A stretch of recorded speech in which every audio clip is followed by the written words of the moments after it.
que yo no soy agilista, soy latiguista. Y me dio tanto, siempre trato de cuidar 4 cosas cuando hacía la consultoría y que hoy en día en Boom se trata de cuidar es alineación, sincronización, cadencia y resultados. Pero sí debería ser parte de la agenda, digamos, del consultor, ¿no? ¿Cómo estoy impactando económicamente a la organización con los cambios que vamos a estar promoviendo? Que empiece la revolución ágil. Revolución ágil. Revolución ágil. Bueno, estamos de regreso en un capítulo más de la revolución ágil. Y bueno, el espíritu de este podcast siempre ha sido tener esa tendencia a ser crítico, a ser reflexivo, a buscar desafiar el status quo, explorar la agilidad más allá de las industrias más comunes. Y hoy tenemos un tema, más bien tenemos un invitado que va a hacer que esta conversación sea muy descontracturada, por eso la presentación que estoy teniendo es más relajada de lo que suele ser. Vamos a intentar hacer un episodio divertido, entretenido y hablando como nosotros mismos, pero trayendo siempre la reflexión, la crítica y el debate. Nuestro invitado de hoy tiene la característica de que además es mi mejor amigo, así que prepárense para un episodio, como diríamos en Colombia, de habladera de paja. No vamos a hablar mucho. Así que les presento a Guillermo Alvarado, o como lo conocemos los amigos, Guillo, y Jacinto, para aquellos que le hacemos bullying. En este capítulo vamos a abordar varios temas. Esto es un salpicón de temas. Vamos a hablar un poco de qué implica ser agilidad o más bien qué implica emprender en startups. Vamos a hablar un poco sobre la visión que deberíamos y muchas veces no tenemos los agile coaches, gerencial y económica de parte de los proyectos. Así que démosle una calurosa bienvenida a Guillo. Bienvenido, Guillo. Gracias, y ese chiste de Jacinto ya está más mandado a recoger. ¿Cuántos años lleva? Como 12, yo qué sé. Por ahí, por ahí. Bueno, Guillo, cuéntenos aquí en la Revolución Ágil un poquito sobre usted, que nos puede compartir como para ir conociéndolo. Ya, bueno, lo primero, que yo soy su mejor amigo, también me considero que Camilo es mi mejor amigo, compartimos muchas cosas durante mucho tiempo, para bien y para mal, así que parto con diciendo que somos buenos amigos y soy un ingeniero, estudié con Camilo y partí también en el mundo de la agilidad, por lo que tengo parte de esta onda de, no sé si coaching, pero sí como de consultoría y me gustó mucho hasta el punto en que me empecé a cuestionar ciertas cosas de cómo lo vivo yo desde cuando esto pasa por mí y ahí dije ya, hagamos algo y se me dio un chance de arme su propio negocio, monte su propia empresa y del salto. Y fue un cambio de ave bastante fuerte, pero que me ha servido para ver las cosas que hacía antes, que hago ahora desde otro punto de vista, que yo creo que hoy vamos a conversar bastante de eso y espero poder como picar el tema en la comunidad, en sus oyentes, para que nos cuestionemos muchas cosas que no solemos cuestionarnos. Bueno, muy bien. Comencemos, digamos, poniendo un poquito el contexto. Guillo por ahí no lo mencionó, pero lo aprovecho para mencionarlo yo. Guillo es emprendedor. Él tiene una empresa, en este caso, que se llama Boomsearch, que por ahí seguramente nos va a contar un poquito más adelante. Y podemos categorizar como organizaciones en varios tipos de organizaciones, dependiendo de su tamaño, del tipo de producto que hacen. Bueno, hay como un montón de posibles categorizaciones de organizaciones y una que podremos tener es la de startup o gran organización, ¿no? La startup tiene como esa característica de que son empresas usualmente pequeñas, con objetivos y casi siempre ligadas a un producto. Pero bueno, Guillo, me gustaría que nos dé como usted su perspectiva, cómo es, qué es una startup, para que comencemos a hablar también un poquito sobre cómo se vive la agilidad Ya, distinto en una organización más bien tradicional o grande a una startup. ya hay una salvedad, es que sí, una startup suele iniciar con un grupo de founders, dos, tres, incluso uno, dependiendo de los casos, y tiene cierta flexibilidad y cierta movilidad, pero incluso hay empresas ya que mueven un montón de plata que de cierta manera siguen siendo startups por el momento en el que están. Entonces, aquí, dado el caso de Chile, ponte que está esta empresa que se llama Notco, que sacó la Not Milk, que la Not Milk, ellos ya son gigantes y creo que ya no tienen el título de startup, pero recién levantaron la plata y toda la onda y empezaron a mover a un lapso donde todavía seguían siendo startup. Y de cara a, me imagino que los que le invirtieron plata, ellos siguen pensando que son startups y ahí viene una de las grandes diferencias entre una startup y una empresa y es el modelo de crecimiento. A una empresa dice, yo necesito mejorar mis ventas tanto y un modelo de crecimiento relativamente light, Hey, yo tengo que mejorar 20% mi crecimiento. Pero una startup es multiplicadores del año anterior. Entonces es como muy la vorágine de si este año facturé 1 millón, el otro tengo que facturar 3. Y así sucesivamente. Es como una exigencia muy alta. Esa es como una de las principales Ok. diferencias. Y aparte también es que una empresa grande, no sé si poner nombres, pero no sé, en el caso de Colombia, un Bancolombia, que es una empresa gigante, tiene mucho colchón y tiene mucho margen, llamémoslo así, margen de error, que es donde, mira, yo tengo ciertos proyectos o productos que estoy lanzando que no necesariamente me importa que generen o no plata porque estoy validando cosas, porque tengo otros que me mantienen, ¿cierto? Y si estos Ujú. fracasan, está bien, me va a costar, me va a doler, pero no estoy cayendo en tierra llana. En cambio, en una startup, si te equivocas y no lo haces bien el tema de la experimentación, o te va muy bien o te va muy mal. Esa es como una de las principales diferencias ahí que veo. Está bueno, me gusta porque ahí vamos como estableciendo diferencias entre tipos de organizaciones y yo creo que la agilidad en general no está necesariamente diseñada para un tipo de organización, pero lo que sí me queda como impresión es que muchos frameworks y herramientas sí están diseñados para organizaciones que pueden darse el lujo, digamos, de invertir en roles específicos, en equipos más grandes, en equipos multidisciplinarios. Ahora que estuve en un evento hace algunos meses, me encontré con una colega que me decía, hey Camilo, estuve en tu charla, me pareció súper interesante esto del diseño, que estamos hablando específicamente de diseño organizacional, pero me quedan muchas dudas de cómo se hace eso en una empresa pequeña, en una startup en la que yo tengo que ser el líder de proyecto, el Scrum Master, el Product Owner, el desarrollador. Es como que no me puedo dar el lujo de desperdiciar recursos porque estoy, como vos decías, y yo, hace un ratico viviendo al límite. Ahí quiero traer la pregunta para Guillo, que ha estado, digamos, en los dos mundos muy fuertemente, tanto en las grandes organizaciones como en las startups, como cuáles son esas diferencias que uno se encuentra al hacer agilidad en una startup, al hacer agilidad en una gran organización, que tiene de bueno, que tiene de malo. Bueno, aquí lo dejo que se explaye lo que Ya, necesite. ahí partimos con que, y es algo que siempre vendemos, digo vendemos desde cuando hacíamos consultoría hasta como cuando me dicen, hey, ayúdame en tal cosa a entender el tema de la agilidad, que siempre decimos, esto es un mindset. Y es algo que repetimos incansablemente, pero yo creo que pocos no lo creemos, la verdad.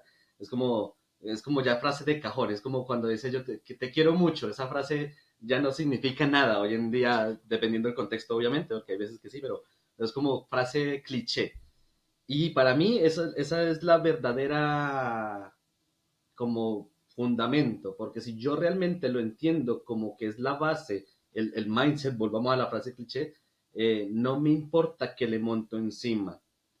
Dada la diferencia entre las organizaciones, siguiendo el ejemplo de un Bancolombia contra mi startup, que ya vamos a hablar de ella, es a una empresa como un Bancolombia ya tienen estructura organizacional. Entonces ahí un framework, un marco, lo pueden como conectar de manera fácil, ¿cierto? Porque es como, yo tengo esta estructura que me sirve para apalancar el mindset. En cambio, en una startup, a pesar de que hay una estructura como más light y más como de repartir responsabilidades, como hey, nuestros focos son estos, pero todos estamos en la misma bolsa, no necesariamente hay un marco ahí. Que sí es importante y que no necesariamente, esto es más viejo que lo que llamamos 2001 agilidad, que es lo del PDCA, planifique, haga, aprenda y vuelva y hágale, ¿cierto? Esa cajita es la que sí aplica en una startup y creo que en la empresa grande también, pero como base en una startup, esa es la regla a seguir. Planifique algo, bajo ciertas circunstancias, mire si lo hace ya o el riesgo que corre de hacerlo, hágalo, aprenda y mute. Pero tómese la molestia de hacerlo lo más barato, lo más rápido, lo más seguro posible, porque si te sale mal, ¿qué tanto puedes llegar a estar arriesgando? Ese es como el detalle. Pero si te das cuenta, Camilo, el PDCA o el aprenda rápido, como lo quieran llamar, esa es la base. De ahí para arriba, montele brujería, magia china, lo que quiera. No me interesa el framework, pero téngalo claro. Muy Y, bien. y esa es como la invitación y la pedida a todo el mundo. Muy bien. Está bueno.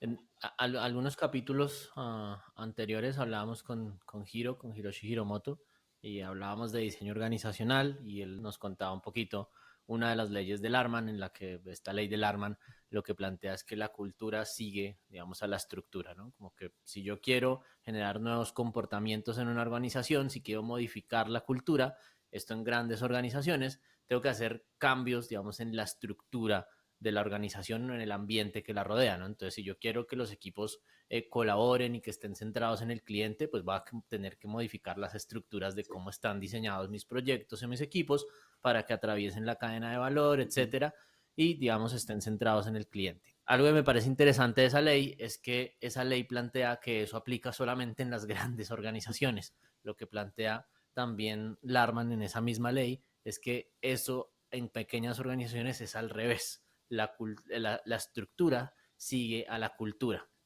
¿Por qué?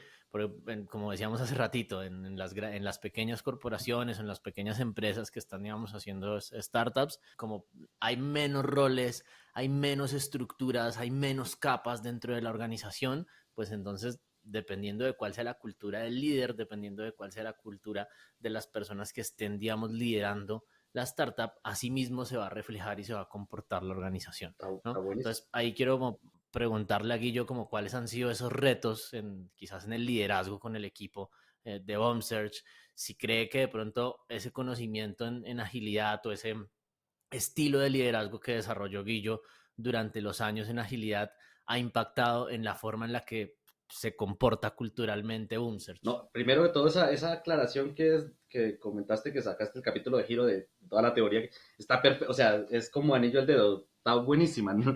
De hecho, creo que no le puse tanto cuidado al capítulo de giro, entonces como creí que le había puesto. Eso de las startups creo que no lo Ah, ya, dijimos, lo traje a este espacio, porque yo allá creo escuché que el no lo capítulo y no me mencionamos. acuerdo de eso, yo dije, ¿cómo se me pasó? Pero ya, buenísimo. Pinche No, mentiroso. no, de hecho, véanlo, si alguien me está poniendo cuidado, vean los capítulos pasados en el de giro y el de Safe, que el de Safe estuvo buenísimo, yo insisto que ese es mi capítulo favorito. Dicho eso, el tema de la cultura guía la estructura, totalmente claro. Nosotros que hemos aprendido y que hemos hecho, y gracias también a que mi socio tiene como background psicológico y tema onda de este mundillo, es, hey, nosotros no necesitamos por ahora tener cierta estructura, pero sí lineamientos. ¿Y cuáles son esos lineamientos de cara a nosotros? Primero, nosotros no somos niñeras, entonces yo no tengo que estar pendiente de lo que está haciendo el otro, ni cada uno de los integrantes de la empresa. Somos adultos, somos profesionales y si estás trabajando acá es porque estamos tirando para el mismo carro, ¿cierto? Entonces no somos niñeras. Lo otro es hágase cargo, ese es un lema que incluso traigo desde una empresa donde trabajaba que se llama Black Hat, era como, tenés un problema, intentarlo resolver antes de llegar con la queja. ¿Cierto? Es como juegue. Y lo otro es que tenemos un norte claro que ha mutado y casi muta una vez por mes, pero tratamos de comunicarlo. Entonces, como tenemos el norte, sí. Cada quien tiene su foco de acción, sí. Nos vamos a estar comunicando, sí. Juegue. Démosle.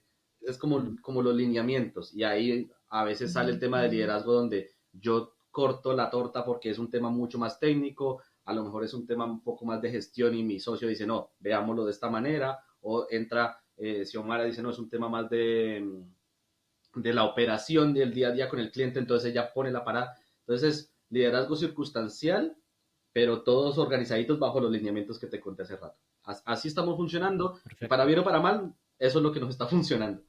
Está bueno. Yo voy a hacer una pregunta que creo que es una pregunta capciosa porque al menos yo conozco la respuesta o me imagino, digamos, mejor la respuesta, no estoy seguro. Pero esos lineamientos que vos mencionas, vos los mencionas como lineamientos, ¿no? Uno es como empoderamiento, yo me hago cargo de mis cosas. El segundo es tener objetivos, digamos, claros, que todo eso está súper alineado con todo lo que postula y promueve, digamos, la agilidad. Mi pregunta ahí es, ¿eso lo tienen escrito en algún lado, lo tienen declarado o es algo que fue surgiendo, digamos, de las conversaciones y es natural por el estilo de liderazgo de Pues ustedes? yo creo que primero porque yo tenía como el background, entonces como que tenía ya marcado eso en el ADN. De hecho, si nos hacemos un poquito de retrospectiva, nosotros, Camilo, salimos a trabajar, no sé, 2013, 2014, no recuerdo bien, y al menos yo no estuve tan metido en esa vieja, llamémoslo de lo tradicional. Entonces yo no vengo tan sesgado por eso y para mí es natural lo que llamamos agilidad, que ya no se me hace novedad porque ya llevo 20 años. Agilidad es lo nuevo tradicional, si me dicen a mí. Entonces Sí, como, eso, otra frase del capítulo con Ángel Medinilla. mira, Esa frasecita también va a es decir, porque son sí. 20 años al menos desde la declaración, o sea, pongámonos en contexto. Y pero surgió por mi parte, y lo mismo mis socios que habían tenido cierto contacto con este mundillo de la agilidad, llamémoslo así, pero no estaban tan sesgados, llamémoslo así, porque uno se sesga cuando ya está dentro, pero ellos lo entendían y por eso nombraba el tema del PDCA, porque ellos decían, a mí me interesa saber si esto es negocio, a mí me interesa saber si con esto voy a ganar plata, me interesa saber si esto es fácil de hacer. Entonces, como con esas intenciones fue que surgió. Entonces, cada quien vino y puso su sabor y surgió lo que te acabo de contar. Fue como bien natural. Y yo he cuidado de no enmarcarlo en ningún framework, en nada. He cuidado de que sea lo más agnóstico. Sí, de vez en cuando hablamos de ciclos de trabajo y les nombramos sprints y cosas por el estilo, pero siempre he tratado de que sea lo más agnóstico porque no me quiero casar con nada. Quiero que nosotros empecemos a ver qué necesitamos y vamos sumando lo que nos sirve y puede que incluso sea una cosita de Scrum que dice, ah, ¿qué no está haciendo Scrum? No me interesa, pero me gusta el concepto de las dailies. Me gusta y me sirve. Tómelo y póngalo, ¿cierto? Y nos funciona bien, si no, quítelo porque nos gastamos una semana de vida, no nos vamos a morir. Entonces, eso Ah, surgió bueno, muy yo, natural. sí, yo más o menos por ahí me imaginaba que iba la respuesta, pero quería que no lo contara. Unos poquitos días tuve una conversación con Nico Páez, que es alguien bien conocido también en la comunidad, y perdón por ser tan autorreferencial, pero en este podcast he tenido conversaciones con gente tan valiosa y perspectivas tan interesantes que no puedo evitar, digamos, traerlas. Este capítulo va a salir primero que el de Nico, pero bueno, Ya. igual lo menciono para hacer campaña de expectativa que llamarían. Y él decía, yo le preguntaba cómo, él no se define como agilista, ¿no? Lo primero me pareció súper interesante. Me dice, yo soy desarrollador de software, yo desarrollo software.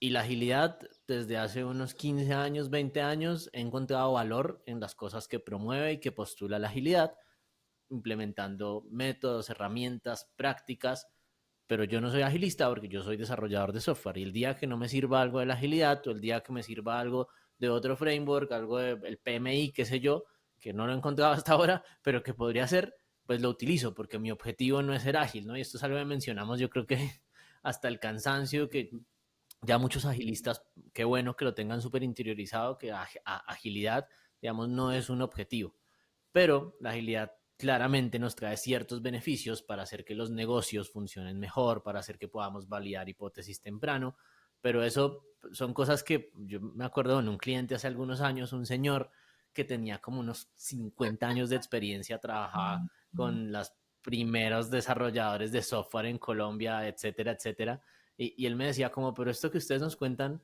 esto no es nada nuevo, esto es lo que hacíamos nosotros cuando comenzábamos, era siéntese a trabajar con las clientes cerquitas, sin tanta burocracia, solo que después cuando las industrias fueron creciendo fue que empezó a pasar, digamos, un poquito de eso.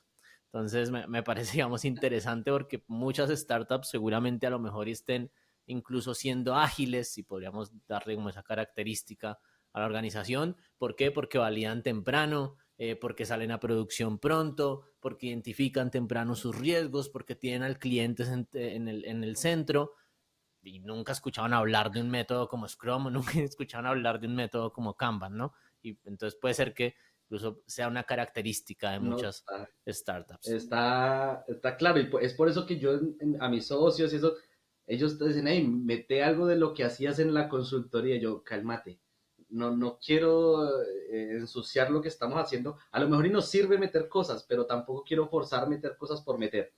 Entonces, eso de que yo soy ingeniero de software está buenísimo. Y esto que te dijo el gerente de 50 años, me recordó algo buenísimo de una frase. Dijo, que alguien que malentendía el concepto de agilidad como yo necesito sacar esto más rápido, que se produzca, que aumente la productividad, dijo, es que yo no soy agilista, soy latiguista. Y me dio Está bueno. tanta risa ese día porque yo dije, está usando la agilidad como un mecanismo de presión para acelerar procesos que en cierta medida está bueno, porque es como, hey, encontremos los errores y hagamos que esto ande más rápido, pero se va de lleno contra la gente, que es parte de lo que no queremos hacer.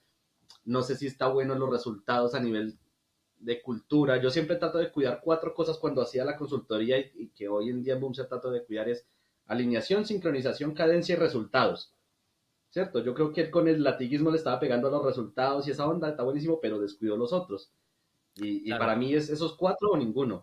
Claro, las organizaciones, digamos, Y eso viene, digamos, del concepto de ver las organizaciones como máquinas, ¿no? Entonces, cuando yo veo una organización como una máquina, si lo que más me importa es generar resultados que pueden verse en términos de eficiencia, reducir costos, aumentar las ventas, etcétera, etcétera, etcétera, todo lo relacionado a los números, pues estoy perdiendo de vista que las organizaciones son como seres vivos y son un ecosistema complejo. Entonces, que yo haga presión en un punto del sistema puede hacer, digamos, que desequilibre otras partes de mi sistema. Entonces, gané eficiencia, pero ¿a qué costo? Empecé a tener una rotación de personal muy alto y a largo plazo eso, digamos, puede tener mayores pérdidas Costos. económicas también para la organización. Entonces, si no tenemos nosotros esa visión, digamos, un poquito holística también de ahí, qué es lo que tenemos que hacer para no solamente cuidar la parte económica, sino cuidar a las personas, cuidar a nuestros clientes, como que empiezan a salir otros actores.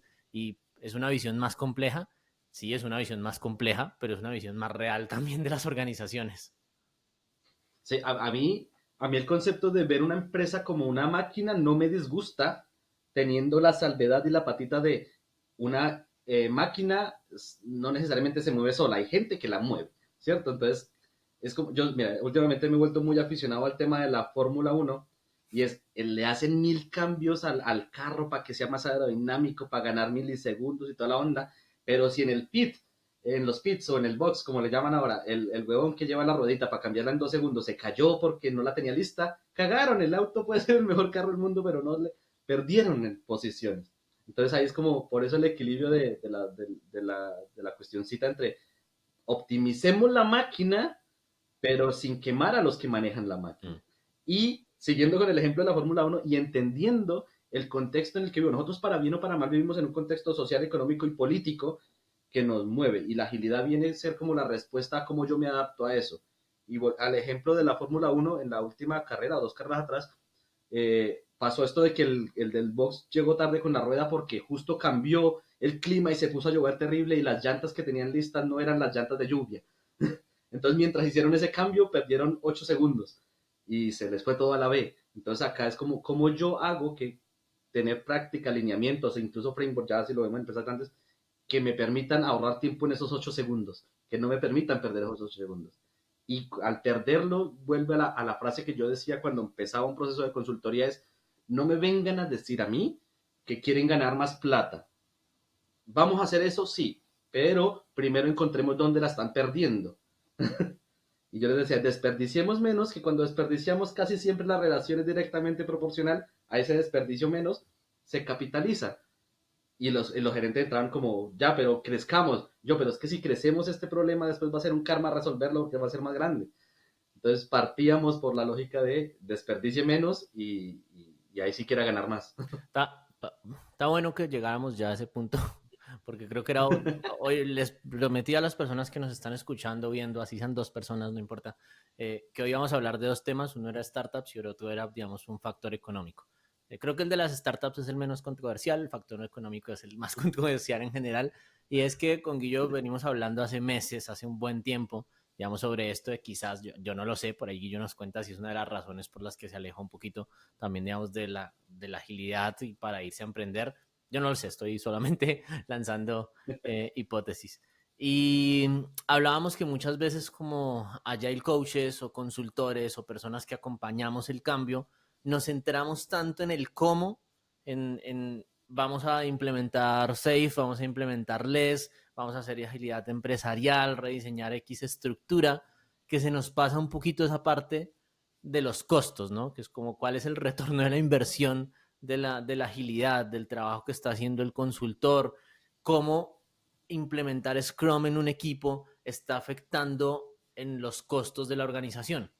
Y son cosas que no solemos preguntarnos, al menos la mayoría de Agile Coaches o Scrum Masters, porque estamos centrados como en otro nivel, ¿no? Estamos centrados pensando en la metodología, en el cambio cultural y los costos como que medio pasan por alto. Y ahí lo que quiero es como que Guillo nos cuente su perspectiva, porque sé que es algo que le viene dando vueltas hace años incluso.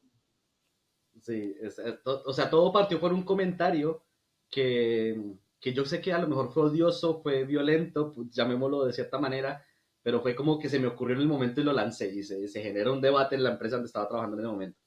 había 3 equipos de desarrollo que estaban muy felices de que habían terminado su sprint y que habían pasado productivo lo que habían hecho, que está buenísimo, ¿cierto? Pero yo veía lo que pasaron a producción y después miraba cuánta gente estuvo involucrada y cómo lo iban a capitalizar. Y yo decía, hay algo que me incomoda. Y me paré en plena review delante de todo el mundo, así como Yo me buen, opongo, así. como yo me opongo, y le dije, esta pregunta va para los equipos de desarrollo meramente. Por eso digo que fue un poco violenta porque los expuse y toda la onda. Fue, ¿están contentos con lo que pasaron a productivo? Y entonces ahí y hablo de equipos de desarrollo como equipos, los desarrolladores, Product Owner y Scrum Sí. Master, para que quede claro que los meto todos. ¿Y ustedes están contentos? Sí. ¿Están felices? Sí. ¿Están orgullosos? Sí. Ya, ¿ustedes pagarían, no sé, 75 millones de pesos por eso que acaban de pasar a producción? No. Bueno, eso es lo que valió la nómina de ustedes el último mes, ¿cierto? Más la del Y, consultor, ¿cuánto sería ahí, no? exacto, más mi nómina de estar ahí preguntando boludeces. Pero fue, repito, y no es que me sienta orgulloso del contexto en cómo lo hice, pero la pregunta de fondo sí me razonó un montón.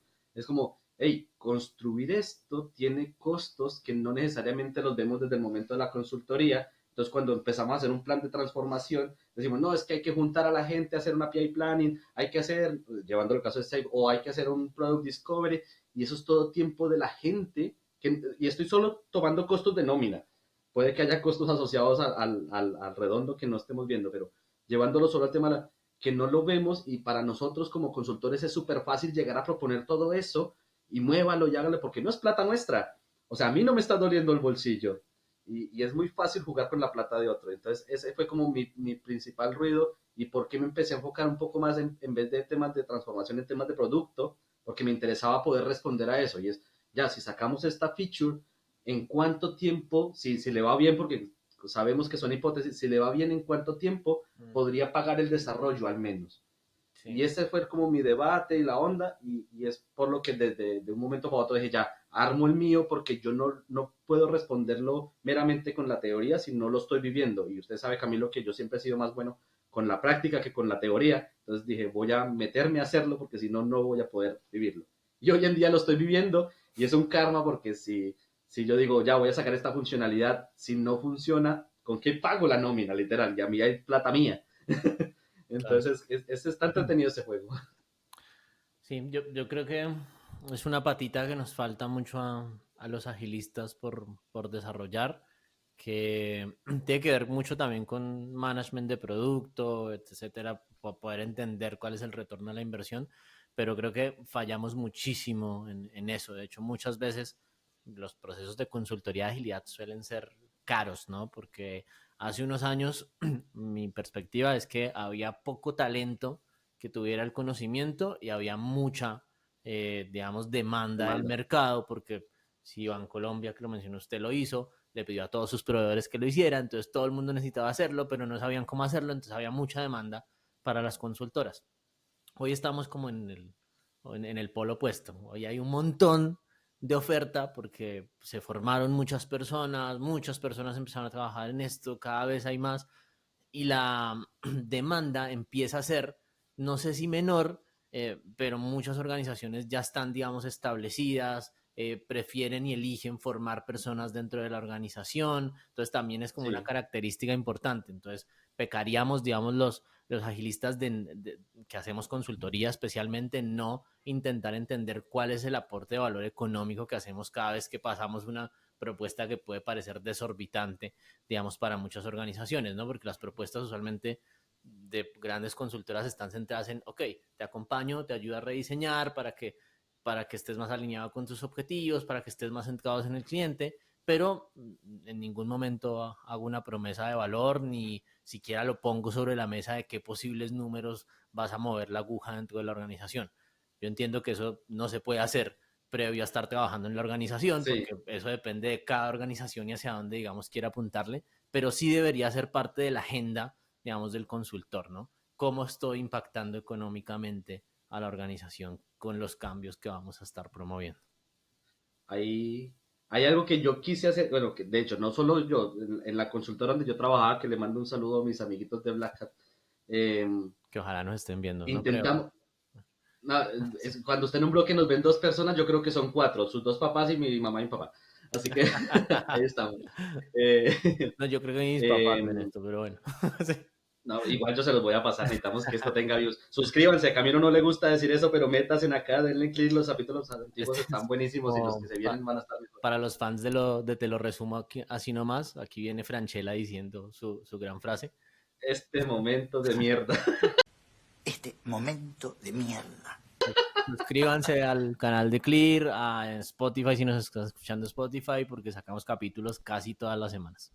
Bueno, continuamos. Eso. Siga, Guillo. Ya, pero volviendo al tema de lo que queríamos implementar una vez y que no se nos dio por temas de, la verdad no recuerdo por qué, queríamos implementar un modelo de consultoría como por rangos de beneficios, llamémoslo así. Entonces yo decía, mira, mi tarifa es tanto, mi tarifa plana, no sé, ponte que vale 1,000 pesos la hora por poner un número, pero mira, yo te puedo cobrar 600 pesos la hora y generemos el resto en objetivos. Si alcanzamos en conjunto ciertos beneficios, me pagas los 1,000. Si los alcanzo un poquito menos, 800. Pero si la rompemos, me pagas también para arriba. ¿Cierto? Entonces es como me pagas 1,200. Porque es que a pesar de que nunca logramos establecer esa tarifa, sí teníamos la cultura de decirle al cliente, mira, es que yo no me estoy viniendo a que tú definas las métricas, yo me estoy viniendo a quemarme con tus métricas. Y eso, para nombrar aquí sí un caso, en Integramédica Bupa, que es una entidad de salud aquí en Chile, eh, en ese Gerardo Griven, creo que se llamaba el gerente en ese entonces, nos lo reconoció a Matías Carrasco, que y a mí que le dijeron, bueno, nos ayudaron, más allá de que hayan sido ustedes directamente con su consultoría, en estos últimos meses crecimos 2 dígitos. Y eso no es fácil de hacer. Algo está pasando acá. Y entonces era porque logramos que nuestra contraparte dijera, ya, ¿qué quiere lograr usted de aquí a los siguientes 6 meses? Dijo, yo necesito facturar 2.200 millones de pesos más. Y nosotros empezamos como consultora a entender qué conllevaba hacer eso y entender el modelo de negocio. Y esa es como la invitación a los Camilos del mundo, a todos estos consultores que hay hoy en día, incluso para mí, me lo repito acá, es si vas a entrar a hacerle consultoría o acompañamiento a una empresa, está bueno que le vas a ayudar a mejorar los procesos, la cultura, pero entiendan qué negocio se está metiendo, hermano. Porque si vos no sabes en qué negocio estás metiendo, no sabes cómo lo afecta que saquen una nueva ley, que haya llovido allá lo de la guerra de Ucrania, que el presidente de Estados Unidos no haga bajar las tasas, esas cuestiones afectan un montón. Y si tú no entiendes eso, cuando estés aconsejando al gerente, el gerente te va a decir que no, y tú vas a creer que el huevón es pelotudo, y no es así, es que hay cosas que no lo dejan andar. Entonces eso es como el mensaje aquí, entiendan el negocio en el que se están metiendo. Muy bueno, me gusta esa perspectiva. Bueno, muy bien. Algo para sumar en ese aspecto que me parece interesante y es otra vez siendo autorreferencial a un capítulo que no se ha publicado. Estamos hablando con Julio Betancourt, amiga de Clear, que admiro yo un montón, es una tesa, diríamos acá en Colombia. Y estábamos hablando justamente de eso, de cómo se mide el valor, digamos, de un Agile Coach, ¿no? Porque el Agile Coach Complicado. no genera, digamos, valor por sí mismo, ¿no? Es como que, bueno, yo facilito espacios, hago mentoría, hago consultoría, hago coaching, eh, propongo cambios, etcétera. Todo lo que puede hacer, digamos, el Agile Coach, dependiendo del dominio en el que esté trabajando, con el tipo de equipo que esté trabajando. Y no es una respuesta sencilla, como lo plantea, por ejemplo, Lisa Atkins, es que si un Agile Coach está haciendo bien su trabajo, pues no debería verse ese mérito porque es un mérito, digamos, del mismo equipo. En ese mismo sentido, ella también lo plantea como, es como en un equipo de desarrollo de producto de verdad, que digamos esté haciendo un buen equipo, es difícil medir el aporte individual, digamos, de cada persona. Es como cuántas líneas de código echó Guillo, cuántos test probó Juan, cuántas bases de datos creó Pedro, pues es medio difícil, digamos, decir si eso generó un aporte de valor específico, porque al final es un trabajo, digamos, en conjunto que están generando. En ese sentido, digamos, como ¿qué se le ocurre a usted, Guillo, que deberíamos plantearnos como métricas dentro de las organizaciones para el Agile Coach, ¿no? Es como, bueno, ¿y cómo lo mido al Agile Coach? Ya. Eh, yo no he seguido mucho el trabajo de Lisa, para ser bien franco, entonces lo que conozco, de hecho lo conozco por ustedes, porque con ustedes es el que hablo del tema y ustedes es el que me pone eso en modo guillo. Pero esa frase que dijo de si es que el trabajo no se ve, no se debería ver si lo hizo bien, para mí tiene un doble filo terrible y es que es mi forma de lavarme las manos y de adjudicarme un crédito que a lo mejor no es mío. Es como que si algo pasó en la empresa a nivel de contexto, no sé, económico, ponte que recién aprobaron una ley que dice que todo el mundo tiene que tomar Coca-Cola de ley y entonces Coca-Cola vendió más, entonces dicen, no, es que fue la consultoría y fue mi trabajo que no se ve, pero crecimos. Es como no, o sea, es bien, bien de tomar con pinzas esa frase, se me hace a Y mí. solo para hacer el paréntesis, a lo que se refiere eso es que muchas veces es difícil hacer una asociación entre el punto A y el punto B cuando uno obtiene resultados en entornos complejos como suelen ser las organizaciones, ¿no? Porque yo digo, llegué a B, pero no estoy seguro si fue por la ley de la aprobación de la Coca-Cola, por la intervención del consultor, por lo que pasó en este equipo, por el gerente que tomó una decisión distinta. Entonces, cuando uno se pone a ver que son un montón de cosas, dice, bueno, entonces, ¿cuánto fue que me valió el Agile Coach y cuánto fue su aporte de valor? Pues no estoy seguro, en verdad, si puedo medirlo. ¿No? Y de hecho, así como a ciencia cierta, incluso poniéndome en los zapatos del gerente que tomó otra decisión, no va a estar 100% seguro que fue su Mm, decisión la que generó el impacto. Yo creo que a lo mejor es el compendio de todas y que se sí. alineó el universo y la luna y el Marte retrógrado y todo lo que ustedes quieran y, y funciona. Pero lo que sí hay que ser consciente es de, a lo mejor no medirlo tan a largo plazo, puede ser, o sea, medio contraproducente con esto de la alineación con los planes estratégicos, pero, por ejemplo, si vos, Camilo, llegás y siguiendo el ejemplo de Bancolombia, que ojalá no nos maten, pero tengo hartos amigos allá que los saludo, eh, dice, ya, yo quiero hacer un cambio cultural, ¿cierto? Bueno, la pregunta es ¿por qué? No, porque es que tengo una alta tasa de rotación de las personas y me sale carísimo tener que estar metiendo gente nueva, listo. Entonces, mi métrica va a ser la tasa de rotación. Ahora, a nivel cultural, ¿qué hace que se vaya la gente? ¿No? Que no hay planes de carrera. Bueno, entonces yo ya empiezo a tomar acciones más puntuales y ponte que dice, de aquí a 6 meses quiero que toda la gente de las células de trabajo ágiles tengan su plan de carrera y yo como consultor les ayudo a hacer como el pad de crecimiento en mindset, ponte. Ahí yo ya digo, y mi métrica es, ¿logramos hacer el plan de carrera de aquí a 6 meses? Sí, listo. Ahora, ¿cuánto tiempo más a futuro lo vamos a poner a prueba? Porque uno de los errores que cometemos a la hora de medir es tener un tiempo de medición muy corto. Y en estos tiempos uno se sesga muy fácil. Ponte que en la primera semana te funcionó la maravilla, pero era porque era el boom. Es como lo de Threads cuando llegó todo el mundo usaba Threads y que va a matar a Twitter, pero yo personalmente publiqué durante los primeros 15 días, todos los días tuiteaba alguna cuestión, ya ahorita ni lo abro. Entonces, ojo, tengan un tiempo de medición sano y apúntenlo a algo es, mi objetivo era mejorar los planes de carrera, sí, lo logramos, sí. Ahora, ¿cómo eso impactó? Luego sí en la rotación. Y ahí ya hago el nexo.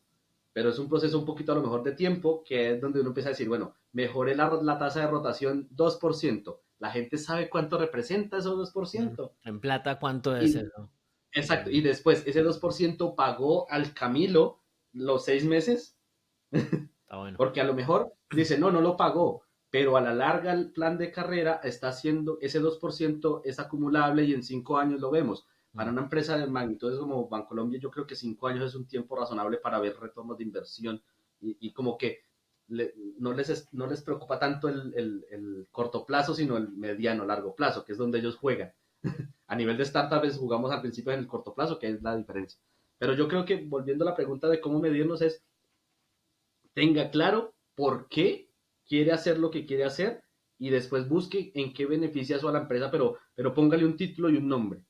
Y para mí, si se puede, que es algo que a mí me cuesta y que los invito a todos los que son más de mente ágil que yo, que hacen la consultoría, asegúrense de que una métrica tiene 4 cosas básicas. Lo que quiere medir, tasa de rotación, estado actual, hoy estamos con un 80%, estado futuro, ya 20%, y en cuánto tiempo, porque se olviden de esta última. Entonces dicen, no, vamos a bajar el 20%, 60%, pero te va a tomar 10 años, eso no es rentable.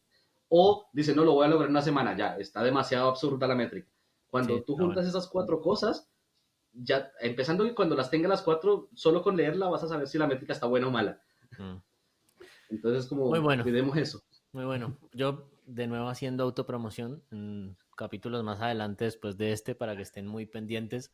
Va a salir capítulo de OKRs con Cristian Arias Venturo, es como el más conocido, está trabajando en OKRs aquí en ¿Es Latinoamérica y el hablamos peruano? mucho de eso. ¿El de Perú? ¿Él es el de Perú? Sí, sí, peruano, Cristian. Ah, ya. Sí, es que me sale harto en LinkedIn, entonces quería saber si era el mismo. Bueno, muy bien, estamos como ya para ir, para ir cerrando la conversación, me parece que estuvo bien interesante, creo que yo ya doy por cumplido el objetivo de esta conversación. Tengo una preguntita como para ir pensando en el cierre y es como desde la perspectiva propia, que yo como gerente con ese estilo de liderazgo ágil, ¿cuál sería esa recomendación que le das a otros líderes que están, digamos, en startups y que han pensado o están pensando en utilizar la agilidad para potenciar, digamos, su negocio? Ya. Eh, Parto seteando como un contexto. Esto de crear startups y crear empresas tiene su parte romantizada de que es feliz, uno va, sale, encuentra inversionistas y se tapan plata, ¿cierto? Eh, es un poquito mucho más complejo que eso y tiene muchos altibajos y hay días en que yo no duermo por estar pensando en cómo genero esto y toda la onda, pero tampoco quiero que se desanimen a hacerlo por eso. Es un camino que a lo mejor el mío está siendo medio tortuoso dadas las circunstancias, pero porque estoy aprendiendo a hacer esto.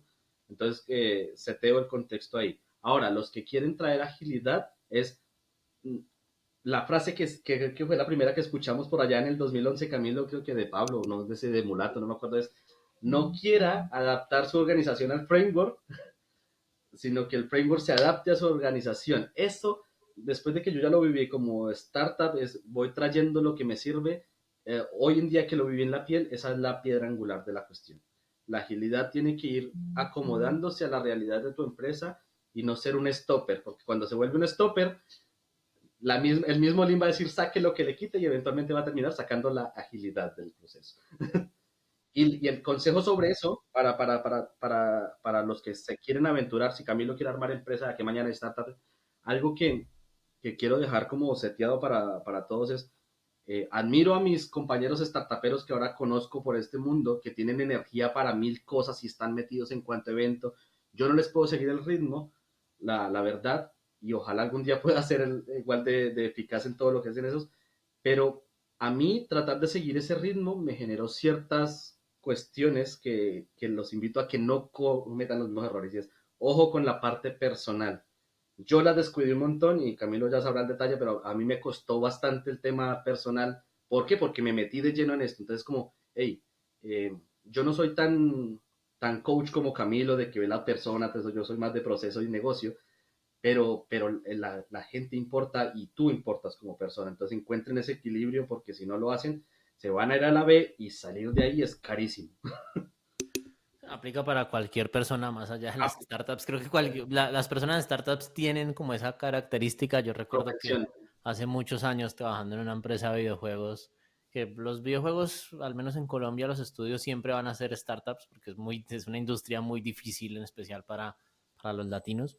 Me acuerdo de mi jefe, era de esas personas que dormía 3 horas, siempre estaba buscando inversionistas, es como la preocupación del día a día, pero también aplica para cualquier otra persona. Conozco agilistas que son super workaholics y descuidan un montón su familia, entran en burnout, bueno, etcétera. Pero sí. O sea, lo Bueno, quería dejar porque lo noté, lo viví y no se lo deseo a nadie. muy bien. Guillo, muchas gracias por esta conversación tan interesante. Espero que nos dejen por aquí comentarios de lo que les gustó, lo que quisieran profundizar. Si tienen preguntas, dudas, quejas, PQRs, no duden en ponérnoslas en los comentarios, que ahí seguramente Guillo y yo vamos a estar revisándolos. Sí. Eso fue todo por el episodio de hoy. Nos vemos en un siguiente episodio de La Revolución Ágil, gente. Chao, chao. Bravo. Que empiece la revolución ágil. Revolución ágil.